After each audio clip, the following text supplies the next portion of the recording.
Why does everybody keep on hiring me? All of my work is shit. Ha ha! Everything is awesome. Well done, Chris Miller, well done. Thank you. But he's not the only one we should congratulate. Our own Jennifer Lee has gotten a job writing and directing at Disney. Oh, it's nothing, just the most famous studio in the world. Well, I suppose now we can bring her in on our real gamble. What gamble? Oh, every time a new filmmaker comes along, we make an impossible dare to see if they can pull it off. Yes, and they, in turn, make dares back.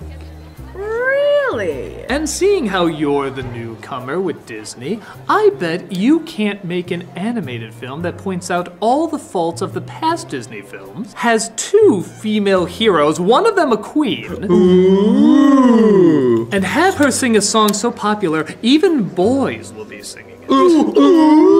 Ooh. Okay, I like a challenge, especially in this demographic ruled by 13-year-old boys. They're always the most profitable. But what about you, Mr. Peyton Reed? What about me? If I achieve that, then you have to make a successful superhero movie where the hero shrinks down to the size of an ant. Ooh. Ooh. You know shrinking films are box office poison right now. What's the matter? Not taking my raise? Oh! Yes. Oh, I'll call. Not that Miller and Lord over there have the balls to do so. Hey, we're just as ballsy as either of you. Yeah, prove it. I bet that we could do a product placement movie so good that we could name the movie after the product and nobody would care. Yeah, and people will even be upset that it wasn't nominated for Best Animated Feature. Say, mind if I play? No! No! No. What? Why not? You suck at this game, Shyamalan! Yeah, what's this idea that you can make trees scary? Yeah, it's later down the road. This idea is guaranteed to show you how talented I am. Wait, isn't this the one that Disney didn't understand, so you stormed out even though they were gonna fund it anyway? Who does that? Yes, I heard about this. You said Disney didn't respect individualism. There are a bunch of hacks who didn't realize my brilliance. Yeah? And what is this brilliance? All right. The main character is named Story. Out! Not happening. She's an ancient creature called a narf. Oh, honey, you can't do this. And she's being chased by Scruns, but saved by Tartutics. You heard a bum down the street shouting stuff like this. Oh, come on, even I'm not that high! I will show the world that I am so good that I can make something so silly absolutely amazing. I mean, what else could happen to this movie? Let's get this baby started!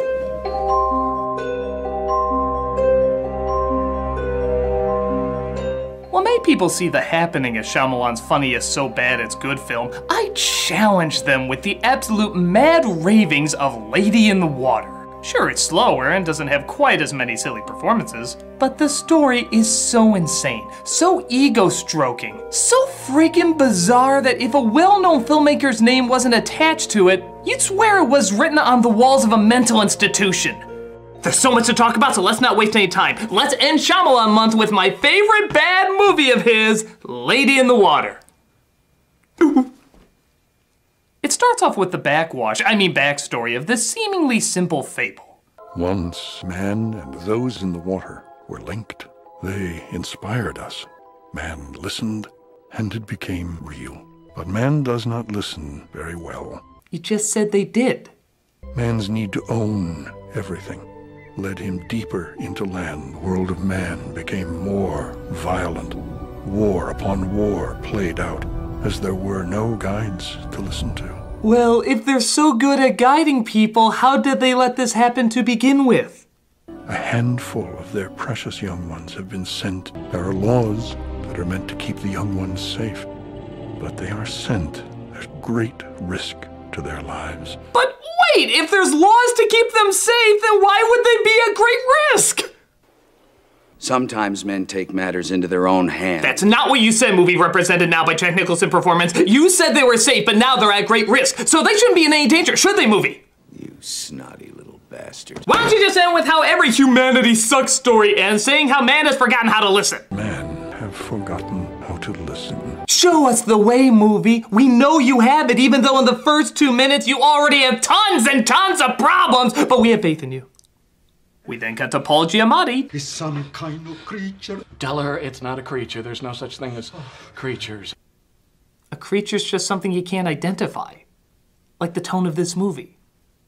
A new tenant seems to be staying at the Cove, an apartment complex Giamatti works at, and he's a movie critic named Mr. Farber. Mr. Heath! Buenos dias. Now, Mr. Farber, this is Young Soon Choi. She lives with her mother in 8A. She's a student at the university. Hey, if Shyamalan would be nice enough, maybe he'll cut to a shot that actually shows her face. Nope. Well, at least he held on a shot for a while. That automatically equals genius, you know. But not as genius as talking directly into the camera. Another typical Shyamalan trope. Tell him it's like an experiment. I'm like a scientist.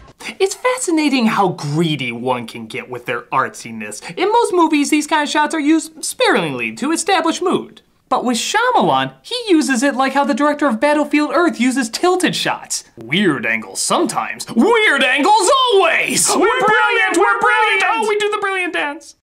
But who cares? It's time to figure out what stupid quirk this guy has. Because as always, any quirk, no matter how stupid, always equals a developed character. Let's see what we have in our kitchen.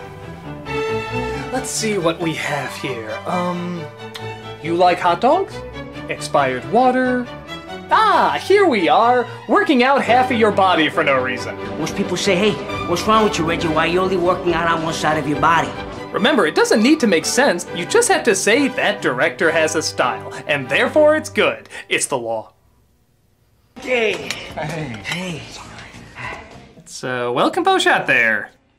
That looks effortlessly done, like there was no effort put into it whatsoever. It's almost as good as this one of Giamatti ending his day and the camera slowly tilting up to reveal absolutely nothing! You know, something visually interesting there might have been nice. Was even the moon like... No, hell no, I'm not being in this shit. Mermando? No, but trust me, it's something just as equally ridiculous. He goes out to the pool to inspect when... he was underwater, now he's not. Now he's back underwater, now he's not. Now he's out of the water, he slips, he goes back into the water, tries to get out, says nah, and he's suddenly in his room. Well, that was as easy to follow as a moth in a snowstorm. There does, however, seem to be a wet, naked woman in his room. Oh, not this again. Or at least this one's alive. Where are you from? Do you feel an awakening? Is that like a happening? Why don't you just replace all your dialogue with, do you feel an ing-ing-ing?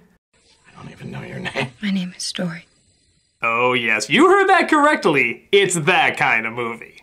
I have two siblings, an older sister named Long Story and a younger sister named Short Story. I have a very honest mother we named True Story, an aging father named Old Story, a dead grandfather named Ghost Story, and for some reason all of them remind me of my two pets, Cock and Bull Story. What I'm trying to say is, that name is stupid. So he gives her a shirt, turning her into a cover story, and sleeps the night away holding her in his arms. Because this really wasn't creepy enough yet. Tell me, who in the world are you anyway? Didn't catch that? Yeah, you did. The name of her species is Narf. And not only that, they say this word all the time like it's a totally common name. If a narf... 1,000 narfs. The narf has come. The Madam Narf. Narf? A narf. What was Blaff already taken or Plonk? Look out! We have to save the Nyanyanyas! They're on the run for the Kerblockity Blocks! Bitch, you for real? He tries to carry her outside, but sees a wolf waiting in the distance.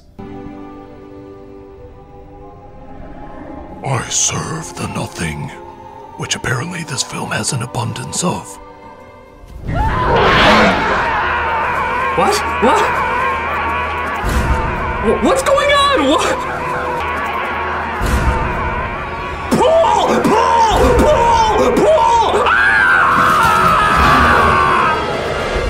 Oh my God! How can you not burst out into laughter watching that scene? What can you even say about it? It looks like he's carrying an anorexic Julia Roberts to their honeymoon suite while she wants the pool to pull her finger just before a steroid chia pet eats them alive. What is this? What is this? So he decides to ask someone who would obviously know all about mythical creatures, Rufio. Could you look up the word narf for me? I'm sure you've come across them from your adventures in Neverland. It's an Eastern bedtime story, Mr. Heap. Yeah, I wouldn't insult Eastern storytelling like that. I think the correct answer is, oh, that sounds like a word from the same idiot who came up with Cypher Rage. Very common Eastern name. But her mother knows all about it. What are the odds? And she says the Narf, sorry, that's gonna take some getting used to, has to meet the Chosen One so that she can inspire him. She will return with a great eaglon, a giant eagle. They, of course, cut out the scene where she ate 5 pot brownies before saying this, but you get the idea. So Giamatti looks for this Chosen One, whose story says is a writer. Though, again, you could just replace all the dialogue with, what's your quirk? She's very good with animals. And your quirk? Crossword puzzles. And your quirk? Let's make up a witty phrase. Baby's on the Hofton. Snap! Yeah, there you go! Jesus, you can't even do stoners right. That's not how a stoner screams. That's one of the Rice Krispie yells watching another one die. Snap! Of course, Giamatti is so focused on finding a writer that he completely overlooks the person he's known for years that is a writer. How's the writing? Done. But Story has been eavesdropping in his diary to learn about his past. A night, a man entered your home when you were not there. He stole many things and killed your wife and children. That is when you stopped being happy. Brilliant deduction there, Nancy Drew. Any other obvious dots you'd like to connect? When I hit my head, that's when my head hurts. When my butt farts, that's when the air smells bad. When I run in high heels, people will focus more on that rather than how dumb the rest of the movie is. Why don't you get suited up in your proper uniform?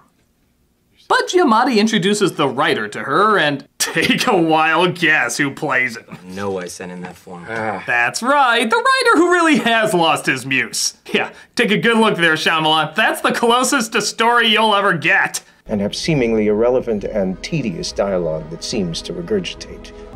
Nice meeting you. I'm so very happy we saw each other. So he's inspired to go write Devil as Giamatti tries to get Story back home, but the grass hyena is still out there. What's happening? I thought it was gonna be safe! We're okay now. Thank God he can't climb stairs. So he tries to get more information from the Korean peacock, who seems totally fine interrupting her clubbing to talk fairy tales. She said only a rogue scrunt will break the law of that night because most scrunts are afraid. Afraid of what? Tartutic. Oh my god. Skrunks, Narfs, Tartutics, these all sound like cartoon characters sneezing. Just look at Giamatti's face after hearing all this. He's like, well, I'm in a bomb. This whole thing reads like a drunk mother reading a half-assed bedtime story to her kid. This is a story about... Story... The character's name is Story? Yes. Yep. And she is an ancient... Narf! Narf? Uh-huh. Yes. She's running away from the mean... Grunt? And it all took place in modern times. Good night. Well, it's better than the time she said the trees did it.